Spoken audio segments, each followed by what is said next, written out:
Competitive English के practice session में आज की फोकस हमारी फिल इन द ब्लैंक्स है। मैं मुन्ना सर छपरा से।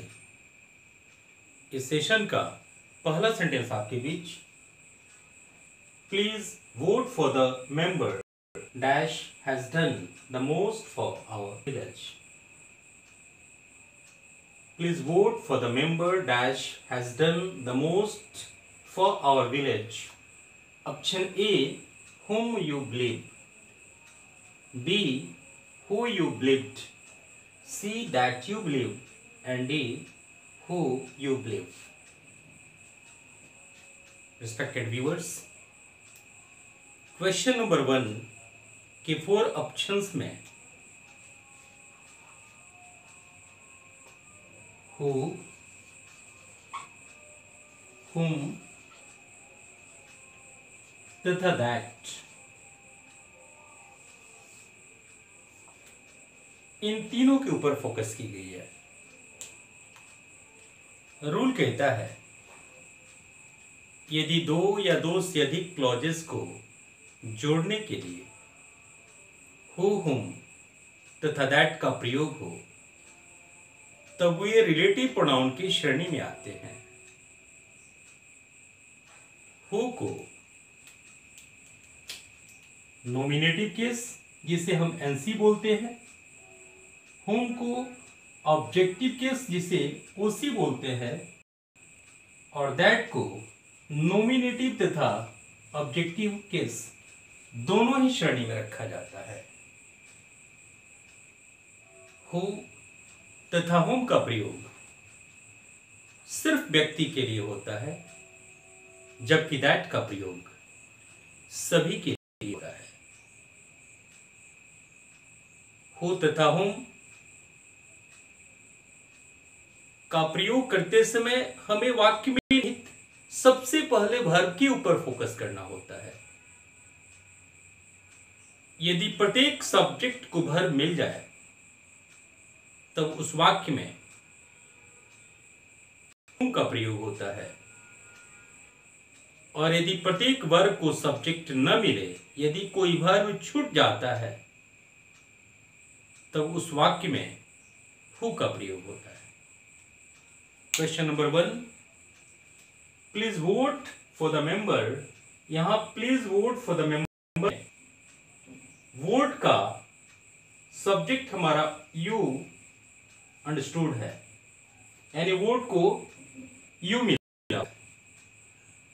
For the member dash has done the most for our village. यहां पर एक वर्ब दिखाई दे रहा है हैज डन में, हैज एक्चुअली है, इसका मेन हमारा डन है। अब इस हैज डन और मेंबर के बीच में ब्लैंक्स है। इन 4 ऑप्शंस में कोई एक ऑप्शन है जो इसका स्थान लेगा।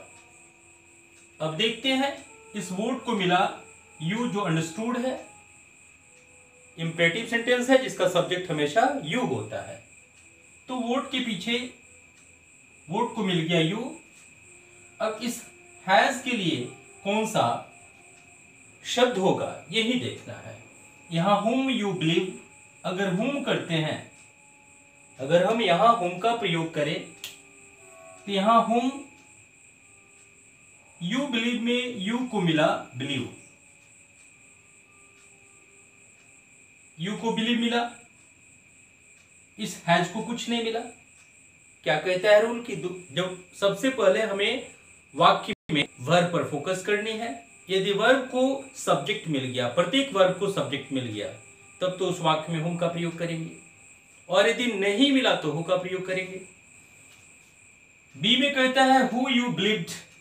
यहां हु यू बिलीव्ड में यहां हैज हमारा प्रेजेंट में है और यहां पास्ट की बात कर रहा है, बिलीव्ड की बात कर रहा है।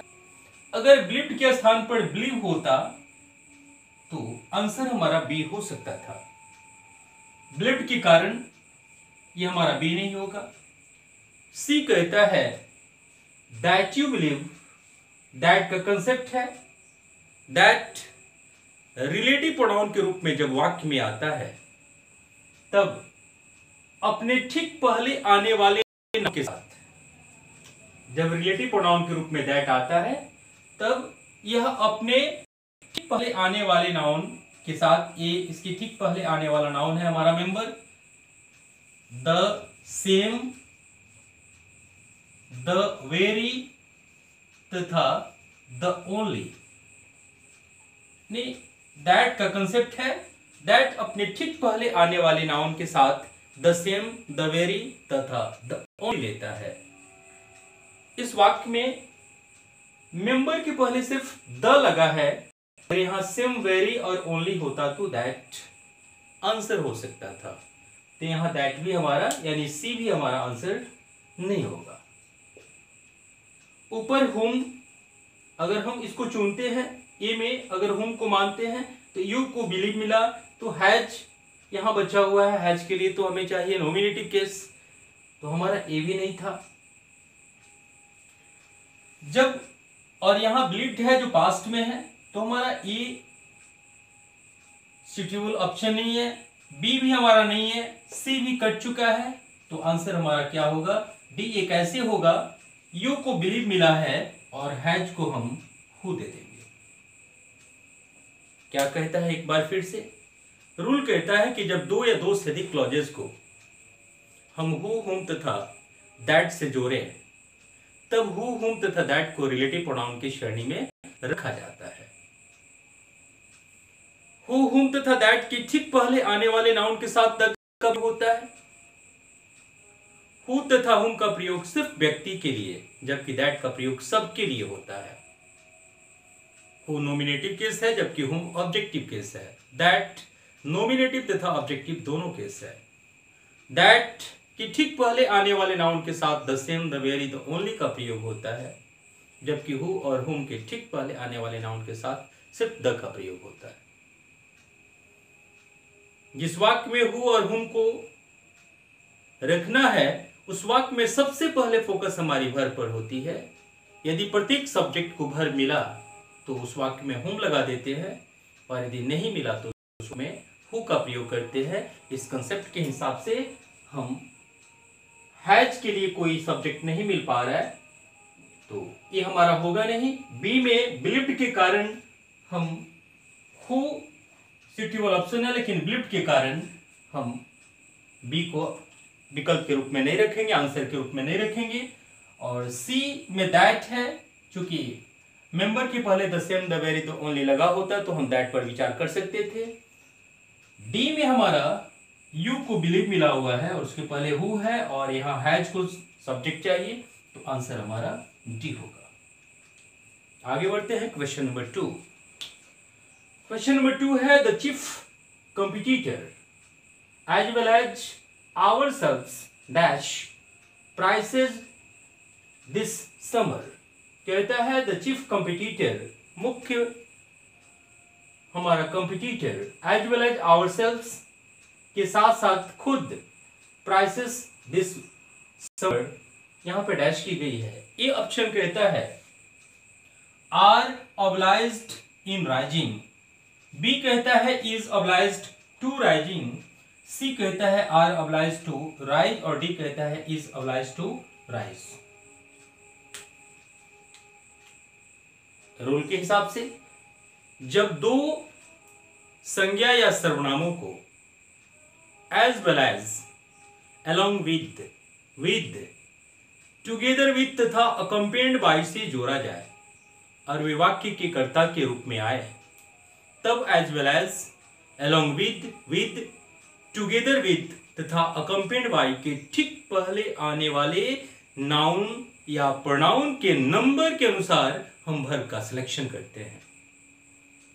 यदि इनके ठीक पहले आने वाला नाउन या प्रोनाउन सिंगुलर हो तो वर्ब सिंगुलर, और यदि आने वाला नाउन या प्रोनाउन प्लूरल हो तो वर्ब प्लूरल का प्रयोग करते हैं।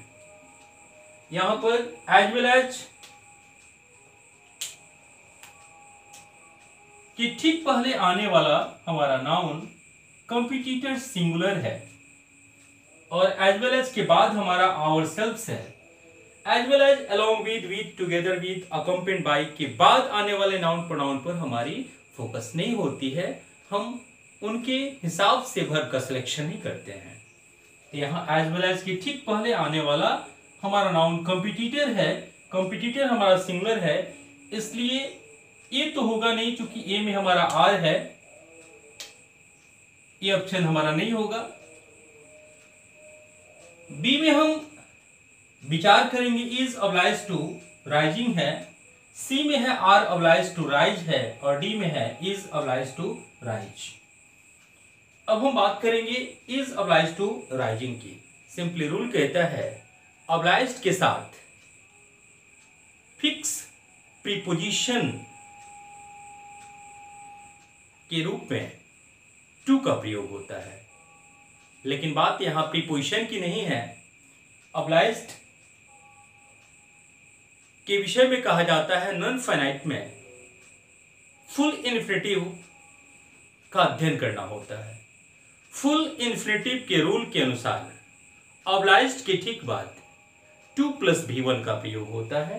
तो यहाँ 2 के बाद V4 का प्रयोग किया गया है, जो यहाँ इज तो ठीक है, लेकिन राइजिंग के कारण ये हमारा बी ऑप्शन सुटेबल नहीं है। क्वेश्चन ऑप्शन हमारा सी है आर ऑब्लाइज टू राइज। यहाँ चूंकि आर कंप्यूटर हमारा सिंगुलर है, इसलिए सी भी हमारा नहीं होगा। तो ए, बी और सी क्यों कट गए, रेस्ट क्या बचा, इज ऑब्लाइज टू राइज। अब देखते हैं कि ये सही है गलत। रूल कहता है कि ऑब्लाइज के साथ में फुल इन्फिनेटिव का प्रयोग होता है, यानी 2 + V1 का। तो आंसर हमारा डी होगा। Question number 3, neither the salesman nor the marketing manager dash of the system.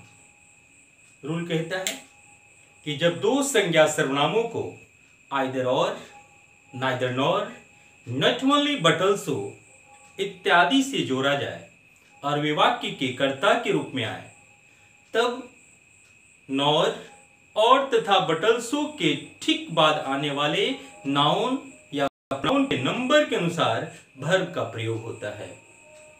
यदि इनके बाद आने वाला नाउन या प्रोनाउन सिंगुलर है तो वर्ब सिंगुलर, और यदि आने वाले नाउन या प्रोनाउन प्लूरल है तो वर्ब प्लूरल का प्रयोग होता है। तो यहाँ neither the salesman nor the marketing manager, यहाँ नॉर के बाद है द मार्केटिंग मैनेजर, जो हमारा सिंगुलर है। अब सिंगुलर है तो वर्ब तो सिंगुलर होगा ही।